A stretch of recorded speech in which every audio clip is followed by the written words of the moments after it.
can tell the grandkids I went the distance. It would have been nice if she could have got the stoppage. One of the greatest female fighters of all time. It would have been nice if Katie Taylor could have got the stoppage, but nonetheless, she put on a great performance. And Shannon Courtenay was just saying earlier, that's her doing the commentary, right, on the Zone. She was saying the same thing. I was thinking, like, well, it's a better performance than both of the Delphine Pursoon fights, but look at who she's going up against, though, even though the girl was undefeated, Marion Gutierrez. So, Katie Taylor should improve to, 17-0 with 7 KOs, defending her undisputed WBC, WBA, IBF, WBO. That's her mom there, Ringside, Ring Magazine, 135-pound titles. But the question is now, okay, all right, what the fuck is going on with Amanda Serrano? Like, I know what happened, but it's like now that she hasn't had that MMA fight. By the way, isn't she was supposed to be, there were some rumors that came out this weekend that she was supposed to be on a card with Clarissa Shields against who? A UFC Fight Pass card, but that's gotten canceled or postponed because of COVID. We're going to wait for them to read the cards and listen to the post-fight interview. Eddie Hearn has openly stated, and I talked to him myself about a year and a half ago because Katie Taylor fought in Philly against Rose Vellante on the undercard of Tevin Farmer versus John O'Carroll, excuse me. Let's listen in. And if we'd had a crowd... So they said it was a contract in place, and then up until earlier this year, basically Amanda Serrano ducked. No question about that. And there was a lot of money involved. And I remember Eddie Hearn wanted like his $10,000 advance or something back. It was a crazy situation. By the way, please like the video. I'm not doing this for my health. Just one little click helps us out. Thank you. Also, please subscribe. We cover every single major Katie Taylor fight. And ironically, good to see she's actually enjoying. I have interviewed this woman more than any other fighter. You've been in a world I've talked to Katie, even though she's from a whole different country. As well. They don't come along very often. Absolutely. Crazy how that works. She should be chuffed with that. Yeah. You haven't disgraced yourself, that's for sure. Gone the distance with the best in the world. Yeah. That's something to smile about. Yeah, there's hey, no listen, reason to reproach yourself, that's for sure. I mean, listen, I hate when they try to It's just a question of, are we going to hear replay value for the fight is low. The board. However, masterclass. You can't really say masterclass like a level below a masterclass by Katie Taylor, because I think that she could have got the stoppage. She looks a bit worried, but she's not. No, she's not. Nah, it's a shutout. Yeah, I think it is. Well, does she get it? Ladies and gentlemen, after 10 rounds of action here in London, England, we go to the judges' score totals. Bob Williams, 100-89. Mark Lyson, 100-90. Victor Lachlan, 99-91. All three for your winner by unanimous They found some decision. rounds for her. And still the undisputed lightweight champion of the world, Katie Taylor. So what we're going to do is a very wide decision indeed. I'm not going to quibble with any of those cards. No, and I'm sure she's more than chuffed with that. So let's talk for a minute before they head over to do the post-fight interview. So listen, if it's not Amanda Serrano, then I would be cool with the Jessica McCaskill rematch if Jessica McCaskill beats Cecilia Braekhus. That rematch is supposed to happen. She helping her wear her belts. This woman is classy. I like her. And she got a chin. Also, Michaela Mayer. If Michaela Mayer wants to step up and she can't get, Terry Harper right away, because it looks like Terry Harper is going to go after to Unify to be undisputed to fight Hamadushi and Honyeon Mi Choi, the Korean woman that Matchroom just signed. But looking at it right now, it's like at 135, there's, we need to see something like, the Delphine Pursoon rematch. All right, this was a nice little soft touch, but where are they going to go with the next fight? Now, clearly you can see they're building toward a Terry Harper versus Katie Taylor versus Terry Harper super fight when there's crowds and all that. I'm talking about sometime if they keep winning 2022, 2023 type, deal. But as it stands right now, how old is Katie? 34. But in women's boxing, Katie Taylor can go to she's 42 and be cool. You know, so she's got plenty of time. So we're going to wait for the post-fight interview. I'm interested to see what Eddie's going to have to say about what potential route they're going to go next. And don't be surprised if, you know, he end up even signing Amanda Serrano. Don't be surprised. That wouldn't surprise me. But let's see if they bring up Jessica McCaskill. And that would be a 2-weight division jump, 147, by the way.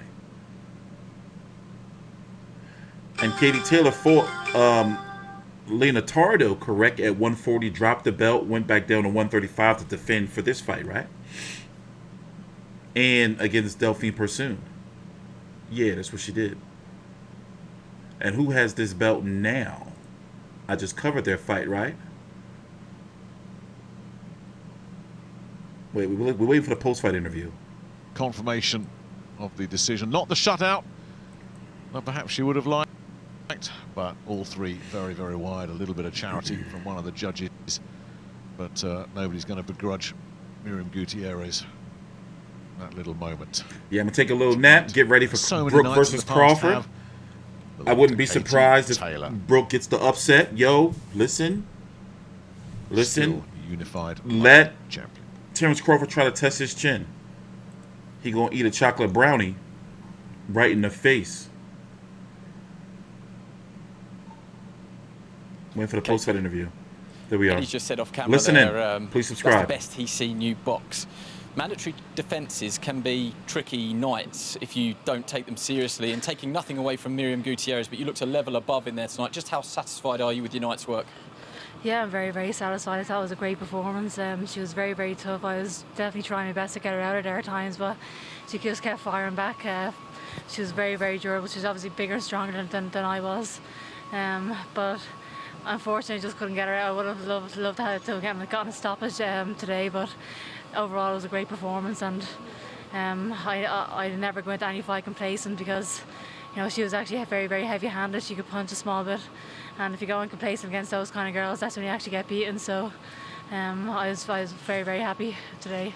It's not like you're guilty of slow starts, but that was a super fast start. Was that pre-planned? It wasn't really pre-planned, but I seen it. I kind of hurt her in the first 30 seconds, and I thought I could get her around the first round, but how wrong I was. She was very, very strong, very durable, and I just had to take my time a bit more in there from then on in. But I definitely caught her with some great shots in there tonight. But credit to her, she's very, very tough, very durable, and it was a great fight. You looked great in there, and there were eyebrows raised in the build-up about the quick turnaround, but the freshness seemed to be, I don't know, fresher than ever. Yeah, I felt great. I went back to Connecticut straight away after my last fight to start training with Ross, and we knew we wouldn't have taken this fight if we didn't think we were going to be in great shape. It was a tough, a very, very busy year for me training-wise, but I think I performed best when I'm actually fighting regular. I'd fight every month if I could, if Eddie would let me.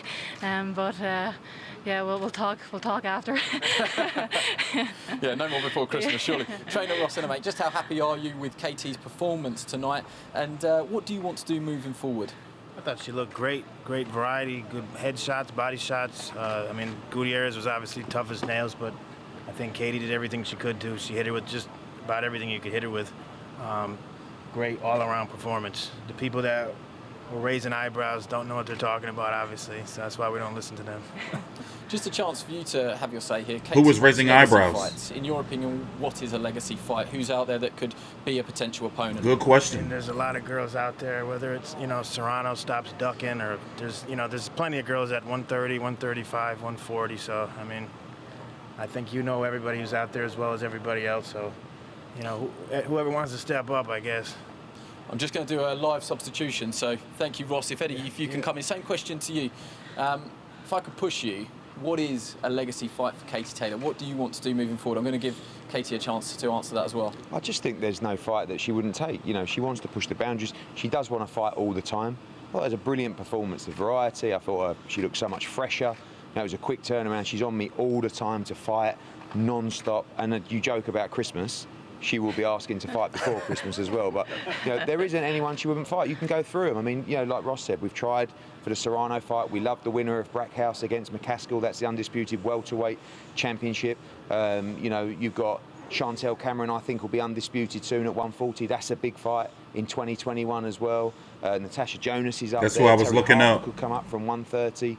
When she's become undisputed, you've got Michaela Meyer could come. I mean, there is just so many challenges. But the great news is she won't duck one of them. It's literally you couldn't suggest a fight that she would say no to. So, but she does want to push the boundaries. Cyborg is a great fight. We know it's a crossover fight with MMA. But honestly, there are so many different options. And the great thing is, not just with Katie, but in women's boxing, no is not really an answer that the champions give. And I just feel like I said earlier, I want to see an undisputed champion in every weight class. Katie's done it, McCaskill's done it, Shields has done it. And I think we should see it so often. She's a great example. She's the greatest to ever do it in women's boxing. And we're just starting out. I believe she's got 4, 5, 6, I don't want to put a number on it because she has a go at me, but so many more years to come. No one has ever boxed like Katie Taylor in the female code. The movement, the shot selection, the body work, the head, and the discipline that she applies to her camp life, to her career. She's I don't want to embarrass her, but she's an absolute role model to every young individual. Male, female, it doesn't matter. If you dedicate yourself to your passion, to your dream, you can make it. And there's not a day goes by where she's not thinking about improving. Ross, Brian, Bridget, the team, this has been an amazing journey. 4 years ago, nearly, we were in the same building for her debut. I didn't know what I was doing. We were just sitting there and we were worrying how it was going to go. Now you've seen 3 female world championship fights, headliner card here, and she's a global star, filled arenas in Madison Square Garden, Boston, Philadelphia, Millennium Stadium, Wembley Stadium, even here behind closed doors, fight camp in the Garden. She's done it all, but we've got so much more to do with Katie Taylor, so much more to do with women's boxing. And I'm going to stop talking now, but I could do it all night because, because I love it. I have a passion for it because when she came into the office that day with Brian Peters, I only had a meeting out of respect because she was a legend of the amateur game and what she's achieved. But sometimes you meet people that just make your desire burn inside to just be a small part of her journey and just help her create a legacy and secure her dreams. And every day on the Katie Taylor journey, it is a joy. It is a joy. I want to thank Sky Sports for their unbelievable support of women's sport and women's boxing. Huge audience tonight. We're nowhere near where we need to be, but the moves we've made in 4 years, see us in another 4 years, and it is down to her. I thought you said you were going to stop talking, I've got so some more. you've thrown me there. But Katie, no pressure to follow that. Yeah. But Eddie said it right. 4 years ago, the journey started here. Where's this journey going next, in your opinion? I feel like we're just going to get better and better really over these next few years. As Eddie and Ross said, there's no shortage of big fights out there. It is all about legacy for me. I keep mentioning that word legacy, and I feel like I'm saying the same things over and over again. But it is all about legacy. I just want to make history in this sport, and I just want to inspire the next generation. But yeah, people still haven't seen the best of me. I'm going to still improve. I'm going to get better and better. And like how this has been the most exciting journey so far these last 4 years, and so grateful, Eddie, for everything you've given women's boxing this platform, and here we are. Women's boxing is on fire right now because of the platform that he's given us. Massive, well done. Yeah, thank you. Yeah, That was longer than expected, but pretty much answered all of my questions. I forgot to mention the Cyborg crossover fight. Also, what about her versus Amanda Nunes, which would be like another potential crossover boxing event? She's linked to Clarissa Shields sometime in the future. What else? As we already talked about, the McCaskill Braekhus winner, Chantel Cameron, Amanda Serrano. What was the other name he said that I was like, oh shit, I forgot to mention them? There's some nice look. She was whooping her ass in there, yo. There's some nice fights like you can get, between 130, 135, 140, even 147. So I forgot what name he mentioned that I didn't pull up. Damn, I didn't forgot. But yeah, man, you gotta take your hat off to Eddie Hearn, man. As he said, like when he signed Katie Taylor, You know, I remember I was like, oh shit, like, you know, big time promoter signing a women's boxer and, you know, putting her out there. So for example, I've covered at least 12 of those 17 fights on YouTube, meaning I have a post-fight video. You know, I've been at a couple. In fact, I was at her debut, wasn't I? No, I was at her American debut. Yeah, I was at that fight. I was at Broner, Mikey Garcia versus Broner. You know, when she's getting better. But we'll see. The fight to be made for hardcore fans, you know, is the Katie Taylor versus Amanda Serrano. You know, yeah, all right, the Cyborg fight, you know, novelty fight, all right, whatever. You know, Jessica McCaskill, she already beat her. Unless Cecilia Braekhus win, then it's like, all right, I want to see that. You know, outside of that, it's not really nothing there. TstreeT Controversy with FightView360.com. Please subscribe.